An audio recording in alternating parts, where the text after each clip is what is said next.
Hi friends, எல்லோரும் எப்படி இருக்கீங்க? இன்றைக்கி கெட் ரெடி வித் மீ பார்க்கலாங்களா? வாங்க வீடியோக்குள்ளே ஆக்சுவலாக இப்போ நான் ஃபேஸ் மேக்கப் முடிச்சிட்டேங்க. இதுதான் என்னோடய ஃபேஸ் மேக்கப்புங்க. எனக்கு ரொம்ப தின் அண்ட் ஷார்ட் ஹேருங்க. ஸோ அதில் ஃபஸ்ட்டு இந்த சைடு பார்ட்டிஷன்னு எடுத்திருக்கேங்க. கொஞ்சம் தான் எடுத்திருக்கேன், ஏன்னா இங்கெல்லாம் எனக்கு ஹேர் இல்லைன்றதுனால சும்மா கொஞ்சம் எடுத்திருக்கேன். எடுத்துட்டு ஜஸ்ட் இந்த சின்னதாக தாங்க லேயர் எடுக்கிறேன். இது எல்லாருக்குமே தெரிஞ்சது தான், இருந்தாலும் தெரியாதவங்களுக்கு இந்த மாதிரி சொல்லித்தரேங்க. இது பாருங்கள், ஒரு சின்ன ட்விஸ்ட். அதுக்கப்புறமா திருப்பியும் இன்னொரு லேயர் எடுத்து இன்னொரு ட்விஸ்ட். அதே மாதிரி குட்டி குட்டி லேயராக ரொம்ப கம்மி ஹேராக எடுத்திங்கன்னா உங்களுக்கு முன்னாடியும் ஹேர் ரொம்ப அசிங்கமாக இல்லாத மாதிரியும் இருக்காது. ப்ளஸ் நம்ம ட்விஸ்ட் பண்ணுறப்ப அந்த ஹேரு ரொம்ப அழகாக செட் ஆகுங்க. அதுக்கப்புறமா நல்லா இப்படி ஒரு பஃப் மாதிரி பாருங்கள், இந்த மாதிரி எடுத்துட்டு ஒரு நல்ல பஃப் மாதிரி கொடுத்தீங்கன்னா இங்கே இந்த காது வரையும் எடுத்துகிட்டு போங்க. எடுத்துகிட்டு போயிட்டு சின்ன சின்னதாக தாங்க எடுக்கிறேன். எடுத்துட்டு ஒரு பஃப் மாதிரி கொடுங்க. கொடுத்துட்டு நாம் இங்கே இதை பாருங்க, இங்கே நான் கிளிப் போட போகிறேன். பாருங்க, இங்கே இந்த கிளிப் போடுறேன். சரிங்களா? இந்த ஹேர் அப்படியே இருக்கட்டும். இப்போ நான் இந்த சைடுக்கு வரேன். இதை பாருங்க, இந்த சைடுக்கு வரேன். அதே மாதிரி சும்மா ஒரு எவ்வளோ கம்மியாக எடுக்கிறேன் பாருங்கள்.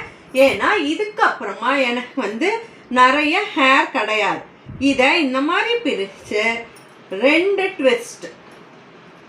சரிங்களா? அதுக்கப்புறமா திருப்பியும் சின்னதாக ஒரு எடுத்து இன்னொரு ட்விஸ்ட். அதே மாதிரி குட்டி குட்டியாக, ஏன்னா ஹேர் ரொம்ப தின்னாக இருக்கிறதுனால நம்ம நிறைய ஹேர் எடுக்கவே முடியாதுங்க. எடுத்தால் ரொம்ப பால்னஸ் தெரியும். ஸோ நம்மளுக்கு இந்த மாதிரி இருக்குன்றப்ப இந்த மாதிரி ஹேர் ஸ்டைலும் செஞ்சுக்க முடியும்ன்றதை காட்டுறதுக்கு தாங்க இப்படி பண்ணேன்.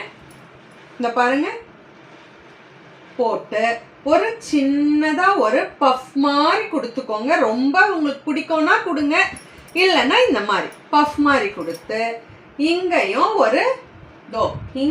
ஒரு கிளிப் போட்டுடுங்க. ஸோ நம்ம பேக் ஹேர் இப்படி தாங்க இருக்கும்.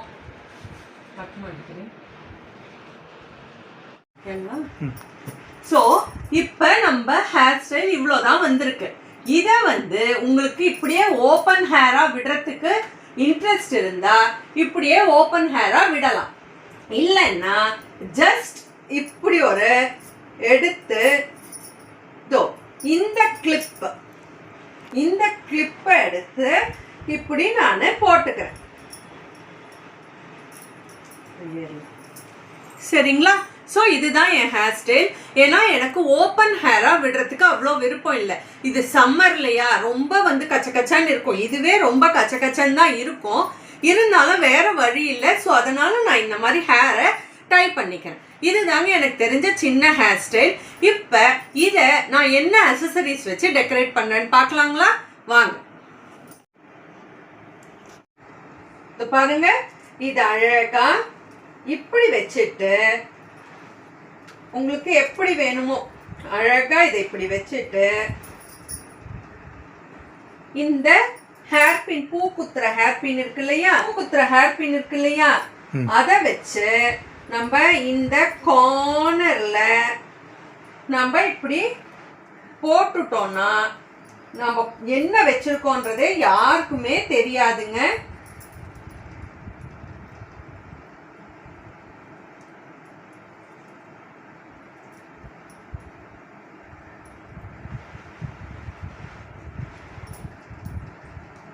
ஸோ இதுதான் என்னோட ஹேர் ஸ்டைல். ஸோ இப்போ பார்த்தீங்க இல்லையா, இதுதான் என்னோட சிம்பிளான ஹேர் ஸ்டைலுங்க.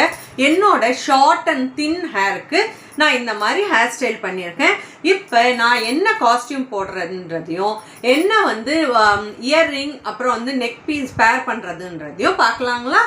ஸோ இப்படி தாங்க நான் ரிசப்ஷனுக்கு ரெடியாக இருக்கேன். இதோ இந்த இயர்ரிங்கு, அப்புறம் சிம்பிளாக ஒரு பீட்ஸ் வச்சு ஒரு நெக் பீஸுங்க, அவ்வளோதான். இது வந்து ஜஸ்ட் ஒரு 100 ருபீஸோ என்னவோங்க, அவ்வளோதாங்க. அன்னைக்கு நான் வாங்கினேன்னு சொன்னேன் இல்லையா இந்த ரிங்கு. ஸோ இந்த ரிங் இவ்வளோதாங்க. இப்படி தாங்க நான் ரிசப்ஷனுக்கு கிளம்பியிருக்கேன். இந்த லுக் எப்படி இருக்குன்னு சொல்லுங்கள். உங்களுக்கு இந்த மாதிரி கெட் ரெடி வித் மீ பிடிச்சிருக்கான்றதையும் எனக்கு கமெண்ட்ஸில் சொல்லுங்கள். தயவுசெய்து லைக் பண்ணிவிட்டு பாருங்கள். Thank you for your சப்போர்ட்டுங்க.